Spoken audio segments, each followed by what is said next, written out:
1887 était l'année dite du Jubilé d'or, lorsque la Grande-Bretagne a célébré le 50e anniversaire du règne de la reine Victoria. À cette occasion, des personnalités de haut rang de différentes régions de l'Empire se sont réunies au château de Windsor. La reine elle-même, qui s'intéresse depuis longtemps à ces territoires indiens, trouvait amusante l'idée d'avoir des serviteurs indiens à sa table.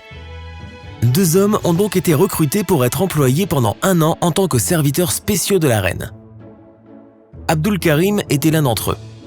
Plus tard, dans l'entrée de son journal intime, pour ce jour-là, elle a décrit de la façon suivante l'autre beaucoup plus jeune et beaucoup plus léger, grand et à un beau visage sérieux. À l'époque, la reine ne savait pas encore qu'elle avait déjà en quelque sorte fait connaissance avec Abdul. L'année précédente, elle avait visité l'exposition coloniale et indienne qui se tenait à South Kensington. Sa Majesté avait été impressionnée par le tissage de tapis indiens réalisé par des prisonniers de la prison d'Agra, venus à Londres sous la supervision du surintendant John Tyler. Abdul Karim travaillait dans cette même prison en tant que commis. Et c'est en fait lui qui, de retour en Inde, avait aidé Tyler à choisir les tapis et les tisserands pour la reine. Alors, quand elle a demandé à Tyler d'envoyer 2 véritables Indiens à la cour, il a choisi Abdul sans hésiter. Quoi qu'il en soit, peu après que la reine Victoria a remarqué Abdul pendant le petit déjeuner à Frogmore House, elle s'est prise d'affection pour lui. Elle a exigé qu'il suive un cours accéléré d'anglais afin qu'elle et lui puissent communiquer plus facilement. Abdul, de son côté, était aussi très utile à la reine. Il lui enseignait l'ourdou, la langue des nobles indiens qui était très utile pour les affaires politiques de la reine. Un jour, pour tenter de rapprocher la reine Victoria de la culture de ses lieutenants indiens, Abdul lui a préparé un curry de poulet avec du dal et du pilau. Victoria a tellement aimé que le plat a été ajouté au menu habituel de la reine. Dans l'une de ses lettres évoquant son affection pour Abdul, la reine a écrit « Je l'apprécie beaucoup, il est si bon, si doux et si compréhensif, et il est un vrai réconfort pour moi. » Elle était heureuse mais lui ne semblait pas l'être. Dans l'un de ses journaux intimes, il a écrit qu'il se sentait comme un étranger dans un pays étrange et parmi un peuple étrange. Il voulait absolument retourner en Inde, tandis que Victoria voulait absolument le faire rester. À un moment donné, la reine s'est rendue compte que pour Abdul, qui était employé de bureau à Agra, cela devait lui faire honte d'être un serviteur. Elle l'a donc promu en donnant à Abdul le titre spécial de Munshi, qui signifie professeur. Selon les historiens, les photos de lui en train de servir des tables ont été immédiatement détruites et il est devenu le premier commis personnel indien de la reine. Plus tard, elle l'a désigné comme son secrétaire indien et lui a donné les titres de compagnon de l'ordre le plus éminent de l'Empire indien et de compagnon de l'ordre victorien. Elle était prête à lui donner tous les droits possibles juste pour lui faire plaisir. Et lui d'ailleurs n'a pas manqué l'occasion de profiter de sa bonne volonté. Il avait le droit de se rendre en Inde quand il le voulait. Et lorsque la reine a remarqué que sa famille lui manquait beaucoup, elle a ordonné que des chambres spéciales soient aménagées pour les membres de sa famille chaque fois qu'il voulait lui rendre visite. Tu vois maintenant à quel point la reine s'était incroyablement attachée à son Munshi. Il l'accompagnait toujours partout où elle allait et a réussi à devenir encore plus proche d'elle que ses propres enfants.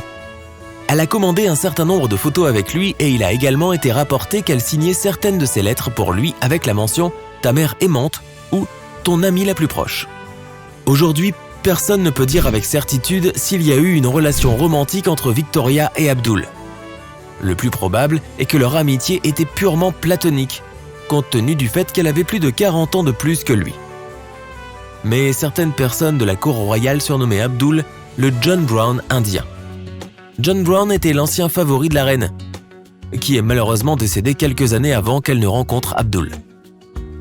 À propos, à un moment donné, la reine a installé Abdul dans la chambre la plus luxueuse du château, qui se trouvait également être occupée auparavant par le même John Brown. D'une manière ou d'une autre, l'admiration de la reine pour son Munshi était évidente.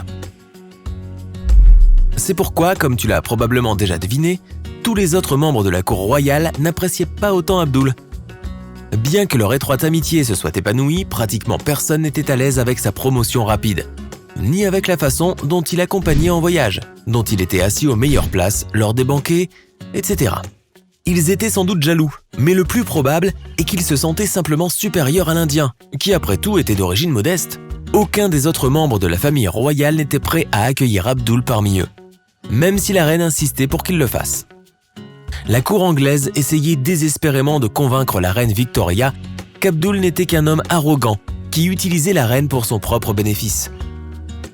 Mais elle refusait d'écouter tout commentaire négatif sur son comportement. Par exemple, il existe des documents indiquant qu'un jour, lorsqu'Abdul a fait venir certains de ses proches de l'Inde vers l'Angleterre, comme il le faisait de temps en temps, la broche de la reine a disparu et a été vendue à un bijoutier de Windsor. La cour a même accusé le beau-frère d'Abdul d'avoir volé le bijou. Mais Victoria a accepté l'explication d'Abdul. Son beau-frère avait trouvé la broche par hasard et il était soi-disant de coutume en Inde de garder tout ce que l'on trouve. Il s'est ensuite avéré qu'Abdul n'était pas si simple que cela. Il y a une histoire sur le prince de Galles, plus tard Édouard VII, qui a organisé un dîner pour la reine et a alloué un siège pour Abdul avec les domestiques.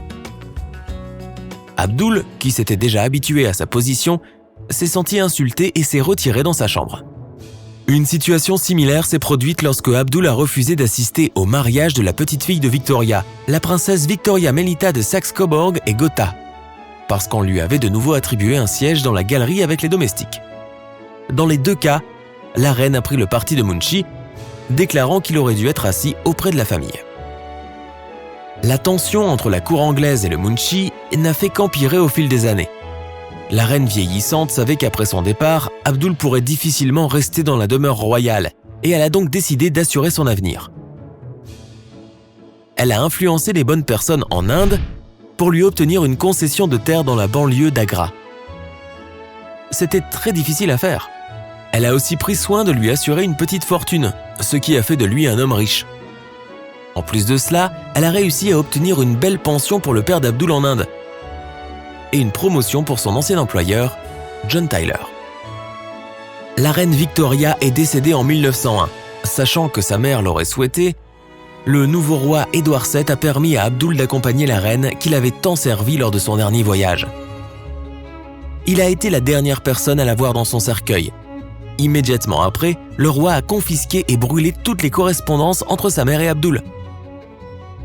Il a également ordonné le retour en Inde de Munshi et de tous les autres serviteurs indiens, effaçant délibérément cet homme de l'histoire de la cour royale pour garder sa réputation propre.